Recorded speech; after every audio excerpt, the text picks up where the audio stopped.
14 May ते पंजाब में चूंडूं थियण खपेनि। हिन फ़ैसिले ते सुप्रीम कोर्ट इहो फ़ैसिलो सुप्रीम कोर्ट जो बरक़रार आहे। बाक़ी हाणे ॻाल्हियूं कनि था नथा कनि संदन मर्ज़ी आहे।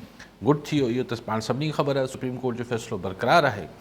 पर जेका ॻाल्हि पाण खे बि ख़बर न आहे, शायदि पाकिस्तान में कंहिंखे बि ख़बर न आहे त इहे फ़ैसिले ते अमल कीअं थींदो।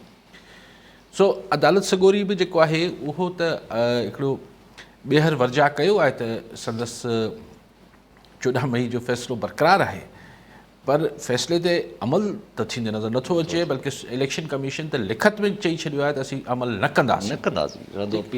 सो ॻाल्हि उन ॻाल्हि खे फ़िलहालु हाणे ॾिसूं नज़रिया इग्नोर थो हले या नज़रियो को ॿियो अचे थो, कीअं थो थिए मामिलो। सुभाणे वरी अदालत सॻोरी हिकिड़े ॿिए नुक़्ते ते यानी त हिकिड़े ई ॾींहुं ते चूंडूं मुल्क में थियनि या न थियनि, उन ते साॻी टे जज साहिबान जी बेंच जुड़ी वई आहे। जंहिं टिनि जज साहिबान जंहिंमें चीफ जस्टिस साहिबु बंदयाल साहिबु आहिनि, जंहिं ते हुकूमती धुर के तहफ़ुज़ात ऐं एतिराज़ात आहिनि।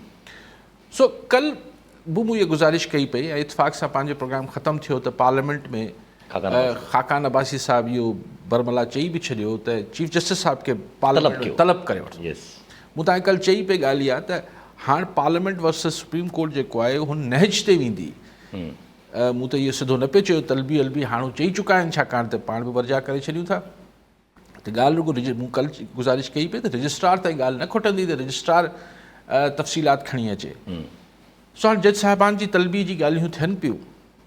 सो हर हद ऐं लीको उरांगे वञिबो हिन अज़ीम तर जमहूरियत ऐं आइन जी बालदस्ती लाइ हुकुमरान इतिहाद फ़ैसिलो करे वरितो आहे त हर क़िस्म जी लीक ऐं हदूं उरांगे वञिबियूं ऐं हिन ॻाल्हि ते उसूली मौक़ुफ़ रखिबो त सुप्रीम कोर्ट जो फ़ैसिलो नाहे मञिणो।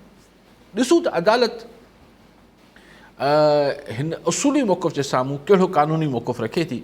इहो पंहिंजे लाइ हिकिड़ो लका आहे, हिकिड़ो मज़ो लॻो पियो आहे। हिकिड़ा ॿ जेके तव्हांजा मेजर इंस्टीट्यूशन्स आहिनि, पार्लियामेंट वर्सिस सुप्रीम कोर्ट आहे, टकराउ थिए पियो। सबको ख़ामोश स्पेक्टेटर्स ऐं ख़ामोश तमाशाई थियो वेठा आहिनि, पाण बि ॾिसूं पिया।